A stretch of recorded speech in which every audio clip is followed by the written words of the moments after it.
ये लो बाबूजी। अरे बेटा तू मुझे यहाँ क्यों छोड़ रहा है? ये तो वृद्धाश्रम है।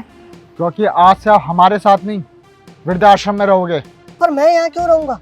मेरा तो अपना खुद का घर है ना।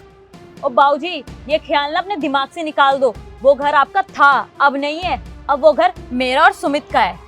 अब घर में मैं और मेरा पति रहेगा, आप जाओ वृद्धाश्रम में। अरे बहू, मैंने तो तुझे अपनी बहू कभी माना ही नहीं। मैं तो तुझे अपनी बेटी की तरह मानता हूँ। फिर तू मेरे साथ क्यों ऐसा कर रही है? बेटी थोड़ी ना हूँ आपकी। अब हम दोनों ने फैसला कर लिया है, आप हमारे घर में नहीं रह सकते, मतलब नहीं रह सकते। और वैसे भी आप क्या करोगे हमारे घर में रह के? हमारे घर में डेली पार्टीज होती है, आप खामोखा परेशान हो जाओगे। और बाबूजी आप हमारे साथ रह के करोगे क्या? यहाँ पर रहो, आपकी दोस्ती हो जाएगी आपके जैसे लोगों से। देख बेटा, मुझे अपने किसी दोस्त वोस्त के साथ नहीं रहना। मुझे तो अपने घर तुम लोगों के साथ रहना है, अपने बेटे और बहू के साथ। लेकिन हमको आपको अपने साथ नहीं रखना है, हम क्यों अपनी जिंदगी खराब करें? देखो पापा, जितना मुझे आपको रखना था ना मैंने उतना रख लिया, अब मेरे बस की बात नहीं है। देखिए पापा, ये मेरी पत्नी है और इसके प्रति मेरी कुछ जिम्मेदारी है, और मैं इतना कमाता नहीं हूँ जो आपकी दवाइयों पर खर्चा कर सकूँ। और अच्छा, तो आज मैं अपना घर छोड़कर यहाँ वृद्धाश्रम में रहूं? क्या इसी दिन के लिए मैंने तुझे पैदा किया था? और तो कौन सा एहसान कर दिया? ये सब चीजें ना हर माँ बाप करते हैं। आपने कुछ खास नहीं किया हमारे लिए। बड़ा कर दिया तो क्या किया आपने? कौन सी लग्जरी लाइफ दे दी? अरे कुछ नहीं किया आपने हमारे लिए। वाह बेटा, मतलब मैंने आज तक तेरे लिए कुछ नहीं किया। बस बाबूजी, इतना भी कुछ नहीं किया आपने हमारे लिए। मेरे फ्रेंड के पेरेंट्स ने ना उनके लिए पता नहीं क्या क्या नहीं किया। वाह बेटा वाह। वो कहते हैं ना कि एक माँ बाप तो 4-5 औलादों को पाल सकते हैं, लेकिन 4-5 औलादों से एक बाप नहीं पाला जाता। वो उनके ऊपर बोझ हो जाते हैं, जैसे मैं तुम्हारे लिए हो चुका हूँ। सुमित, तुम खड़े खड़े इनकी बकवास क्या सुन रहे हो? चलो यहाँ से। देखो पापा, अब ना बोल के ना टाइम वेस्ट मत करो, कुछ फायदा नहीं होगा। अब चले जाओ यहाँ से। पर बेटा मेरी माफ करो मैं। चलो गाड़ी में बैठो।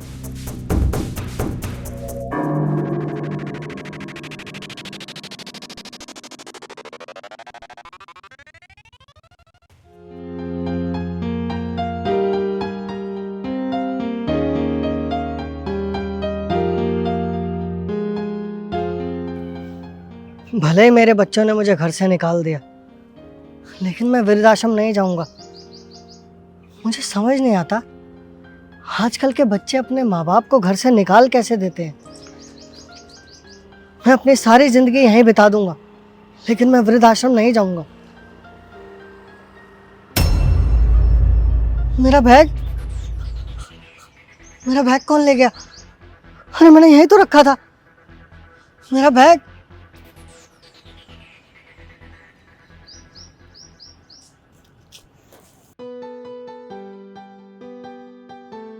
साहब, यहाँ मेरा बैग। अंकल जी आप शेखर बेटा, संभालिए अपने आप को। अंकल जी क्या हुआ, इतने उदास क्यों हैं? मेरे बच्चों ने मुझे घर से निकाल दिया। बोलते हैं आप हमारे ऊपर बोझ हो, अब आप जाके वृद्ध आश्रम में रहो। अरे बेटा, मुझे अपने ही घर से निकाल दिया। अंकल जी आपके बच्चों ने बिल्कुल भी अच्छा नहीं किया। आखिर वो आपको आपके घर से निकाल कैसे सकते हैं? अरे बिल्कुल कर सकते हैं बेटा। जब औलाद निकम्मी हो ना, तो वो किसी भी हद तक जा सकती है। एक तो उन्होंने मुझे मेरे घर से निकाल दिया, ऊपर से मेरा बैग भी चोरी हो गया। और बेटा मैंने फैसला कर लिया था कि मैं वृद्धाश्रम में नहीं रहूंगा, अपनी सारी जिंदगी ऐसे सड़कों पे बिता दूंगा। लेकिन बेटा मेरे पास तो कुछ खाने के लिए भी नहीं है। अब बता मैं कहाँ जाता है इस हालात में? बस एक वो बैग ही था जिसमें मेरे कुछ कपड़े और कुछ पैसे थे। उनके भरोसे मैं कुछ टाइम निकाल सकता था, लेकिन देख इन्हीं कपड़ों में मैं कितने दिनों से घूम रहा हूँ, क्योंकि मेरा बैग कोई चुरा के ले गया। अंकल जी मेरे से आपका दुख देखा नहीं जा रहा, और आप अभी बहुत ज्यादा परेशान लग रहे हैं। अपने साथ मेरे घर चले, उन्हें तो मैं बाद में देखूंगा। आओ आप।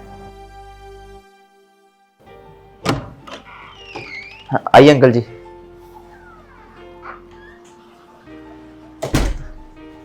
रोशन एक गिलास पानी लेगी भाई। अभी लेके आए भैया।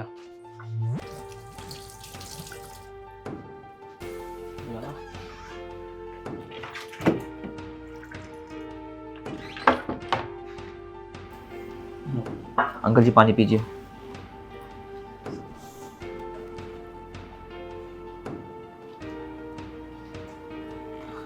अंकल जी, यह है मेरा छोटा सा घर।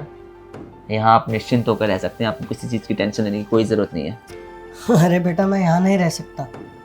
मैं किसी के ऊपर बोझ नहीं बनना चाहता। अंकल जी, ये कैसी बात कर रहे हैं आप? बोझ? बोझ भला कैसे हो सकते हैं आप? अंकल जी, आप मेरी पिता की उम्र के हैं। ये तो बस मैं अपना फ़र्ज़ निभा रहा हूँ आपको अपने घर में रखकर। प्लीज़ ऐसे शब्दों का इस्तेमाल ना कीजिए। बेटा, मैंने बोला ना, मैं यहाँ नहीं रह सकता। अरे जिसके खुद के बच्चों ने उसे घर से निकाल दिया हो, वो भला दूसरों पे बोझ कैसे बन सकता? क्या ज़माना आ गया अंकल जी, जहाँ कई लोग माँ बाप के आशीर्वाद को तरस रहे हैं, वहाँ कुछ लोग ऐसे भी हैं जो अपने माँ बाप को उनके ही घर से निकाल रहे हैं। लेकिन अंकल जी, गलत चाहे जितना भी सही लगे, होता गलत ही है। बाकी अंकल जी चिंता ना कीजिए, मैं सब कुछ सही कर दूंगा। आप एक काम करें, अभी अपने रूम में जाकर रेस्ट करें, मैं एक बार उनसे मिल के आता हूँ। रोशन, अंकल जी को कमरा दिखा दियो। ठीक है भैया, आओ अंकल जी।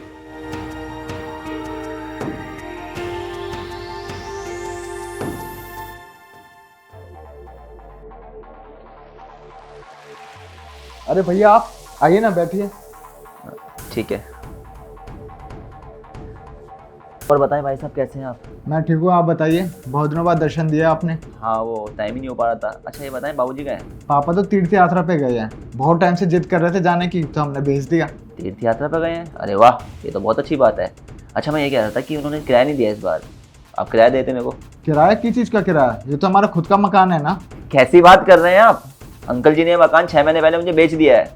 अंकल जी ने बताया नहीं कि आपको इसके बारे में? क्या पापा ने घर भेज दिया और हमें इस बारे में पता ही नहीं है?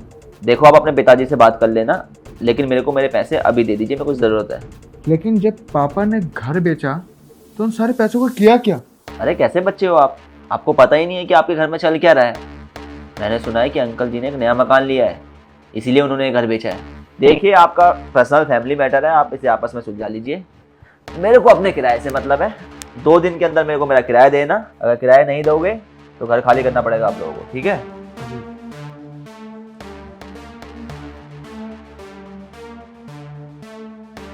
यार श्वेता, बहुत बड़ी गलती हो गई पापा को वृद्धाश्रम भेजकर। देखो, कुछ भी करो लेकिन अपने पापा को घर लेके आओ। अगर वो घर नहीं आए ना तो हम रोड पे आ जाएंगे। सही कह रहे हो तुम। प्रॉपर्टी हमारे हाथ से चली जाएगी तो नुकसान हो जाएगा। कुछ करते हैं।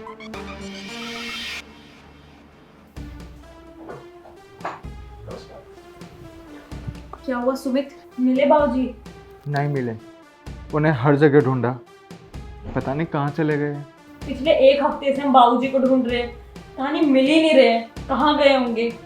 श्वेता, अगर उन्हें कुछ हो गया ना, मैं तुम्हें छोड़ूंगा नहीं। अच्छा, अभी तुम्हें बहुत प्यार आ रहा है, बहुत फिक्र हो रही है अपने बाबूजी की, और उस टाइम तो तुमने खुद ही छोड़ा था उन्हें। अरे मेरी मत मारी गई थी जो मैं तेरी बातों में आ गया था और मैंने उन्हें घर से बाहर निकाल दिया। तू बोलती रहती थी ना कि उन्होंने ये किया वो किया, सर दर्द कर दिया मेरा, इसलिए गुस्से से निकाल दिया उन्हें। अब देख, हमारी ऐसी हालत हो गई है। हम उन्हें सड़क पर छोड़कर आए थे ना, अब हमारे हालात ऐसे हो गए कि हम सड़कों पे आ जाएंगे। आज नहीं तो कल ना हमें ये घर छोड़ना पड़ेगा। अगर पापा नहीं मिले ना तो क्या करेंगे हम?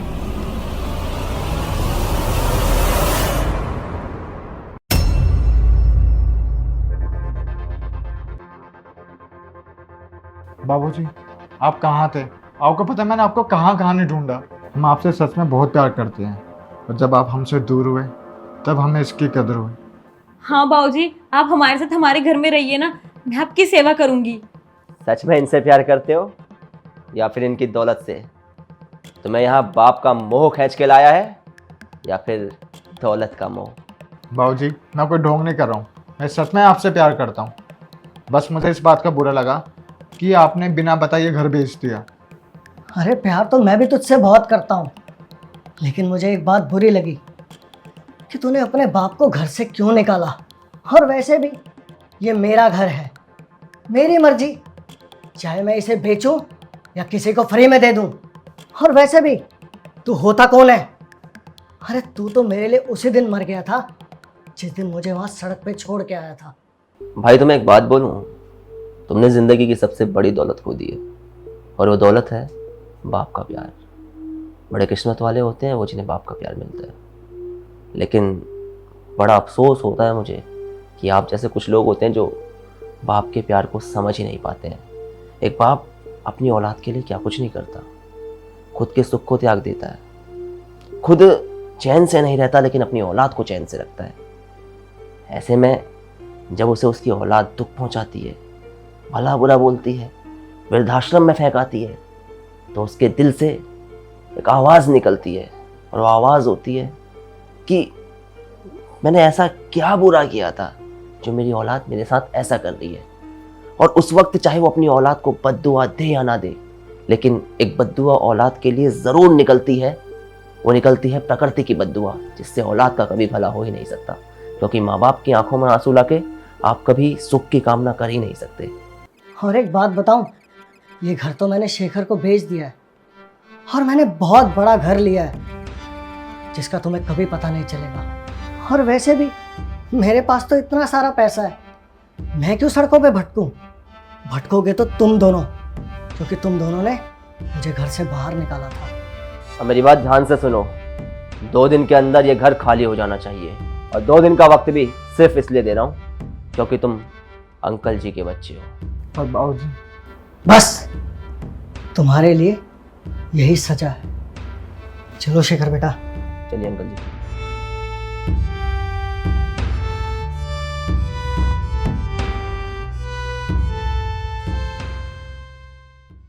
सबसे पहले तो आप लोग ये बताएं कि क्या माँ बाप को वृद्धाश्रम भेजना सही है या गलत। आप लोगों को जो भी लगता हो वो ज़रूर बताइएगा, मुझे आप सभी लोगों के जवाब का इंतज़ार रहेगा। वृद्धाश्रम एक ऐसी जगह जहाँ पे बहुत सारे बड़े बूढ़े रहते हैं अपने परिवार को छोड़ के, किसी खुशी से नहीं बल्कि मजबूरी से। और जब वृद्धाश्रम में संख्या बढ़ती है तो कहीं ना कहीं परिवारों की खुशियाँ, परिवारों की संपन्नता घटती है, क्योंकि ये साक्षात सबूत होते हैं कि संसार में कहीं ना कहीं पारिवारिक प्रेम घटता जा रहा है। क्योंकि जिन माँ बापों को घर में होना चाहिए, जो माँ बाप घर की शान होते हैं, वो वृद्धाश्रम में जब जाते हैं तो कहीं ना कहीं परिवार पूरे हो ही नहीं पाते, क्योंकि परिवार माँ बाप से ही पूरे होते हैं। खुशकिस्मत होते हैं वो लोग जिनके पास माँ बाप होते हैं, जिनके सर पर माँ बाप का हाथ होता है। इसलिए हमेशा अपने माँ बाप की इज्जत करें, उन्हें अपने घर में रखें, उन्हें हर संभव खुशियाँ देने की कोशिश करें, क्योंकि अगर माँ बाप खुश होंगे तो आपके घर में खुशियाँ दौड़ी चली आएंगी।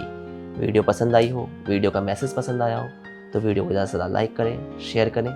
मिलते हैं आप सभी लोगों से जल्द एक नई वीडियो में एक नई स्टोरी के साथ।